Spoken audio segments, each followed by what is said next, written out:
好啦，咁我就好快咁講下咧，點樣喺 Excel 入面用 hotkey 咧 hide 咗個 row 啦，同埋 hide 咗個 column 嘅。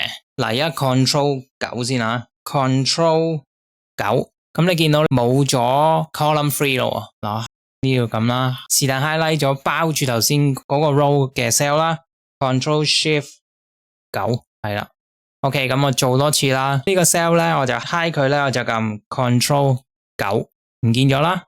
Control Shift 9 OK， 咁你留意住個大 keyboard 啦。咁如果我想 hide 呢個 column 咧，我就 Control 0，要褪翻出嚟。我唔知點解唔得啊呢個 Control Shift 0。